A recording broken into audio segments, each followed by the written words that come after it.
Mbese wigeze wibaza inyamaswa zitangaje ziba munsi y'amazi? Isi yo munsi y'amazi yuzuye ubwiru bw'amayobera n'ibinyabuzima bitangaje, buri kimwe gifite uburyo bwacyo bwihariye bwo kubaho no kwiyubaka. Kuva ku mafi y'amabara meza yibera mu bitare bya coral ukageza ku binyabuzima bidasanzwe by'amabara byihishe munsi y'amazi, Imana yaremye ibyitondeye kandi ifiteho intego. Uyu munsi tugiye kubira mu mazi yo munsi y'inyanja kugira ngo tubone amafi abiri atangaje, maze twereke uburyo Imana yaremye ibiremwa byayo mu buryo butangaje.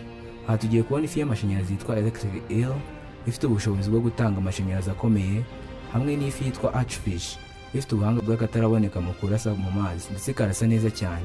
Ibyo biremwa bitwibutsa ukuntu Umuremyi wacu afite ubushobozi bwo kurema no kwikoresha imbaraga ze mu buryo butangaje. Kubw'ibyo rero ni mucyo dufata umwuka twitonze, maze twibire mu mazi turebe amasomo atangaje dushobora kwigira munsi yo mu mazi.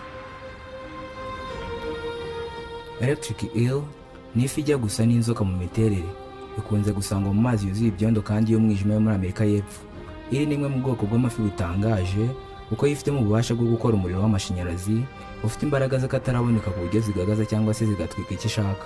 Iyi fi ni isanzwe kuko ishobora gukora amashanyarazi afite volte 860 maze ikayakoresha ibona ibiryo ndetse n'irinda izindi nyamaswa zagerageza kuyibangamira. Kugira ngo ubyumve neza, volte 860 zicana amatara 86 y'uducuma benshi dukunze gukoresha mu ngo. Aho ushobora guhita wibaza uti, mbese umubiri w'ifi ukora amashanyarazi gute? Electric eel yifitemo uturemangingo twihariye twitwa electric cells, aho buri kamwe muri utu tunyangingo kifitemo ubushobozi bwo kurekura milivolt 100.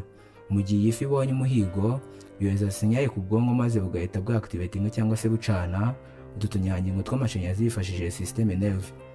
Uko niko iyi fi ikora amashanyarazi ishobora kugumana mu gihe cy'amasaha 2. Mbese ntibitangaje ko Imana yaremanye ubushobozi butangaje inyamaswa nk'iyi? Kimwe nuko eel ikoresha amashanyarazi kugira ngo ikomeze kubaho, ni nako Imana iha buri wese muri twe impano yihariye n'imbaraga zidasanzwe kugira ngo bidufashe mu mibereho yacu. Indi fi Imana yaremanye ubuhanga ndetse n'ubugeni butangaje ni ifi yitwa archfish. Iyi fi ihiga udusimba duto two mu mazi turereta hejuru ku mashami y'ibiti byo mu mazi. Ifite uburyo budasanzwe ikoresha umunwa wayo nk'icumu maze ikarasa amazi utwo dusimba turi hejuru yayo tukagwamo maze igahera kikaturya. Tekereza ifi ishobora kurasa nka mudahushwa, ariko aho kurashisha imbunda n'amasasu y'ikarasi ikoresheje umunwa wayo, ndetse ikarasa amazi agendera ku muvuduko wa kilometero 3 mu isegonda. Benshi muri twe bashobora kudahita basobanukirwa ubuhanga buri muri iyi fi, gusa ariko nawe uzagerageze gucira amazi uri muri pisine cyangwa andi mazi menshi. Ntabwo bipfa gushoboka ko umuntu acira amazi kandi nawe ari mu mazi.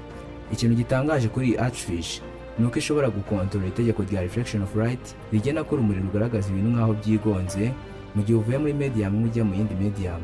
Urugero twavuga nko kuva mu mwuka ujya mu mazi. Ibi ngibi abenshi twabyigishijwe hifashishwa urugero rwo gufata keyo ukayishyira mu kirahure kirimo amazi, maze keyo igahita igaragara nk'aho yigonze. Archfish ni ukuntu ipima uburinganire bw'urumuri mu mazi maze ikarasa neza ndetse igahamya igipimo cyayo. Ngana ku musozo, archfish twayigiraho kwitonda no kudahubuka mu buzima bwacu ndetse no kwizera ko Imana izatuyobora ku gipimo cya nyacyo mu byo dukora.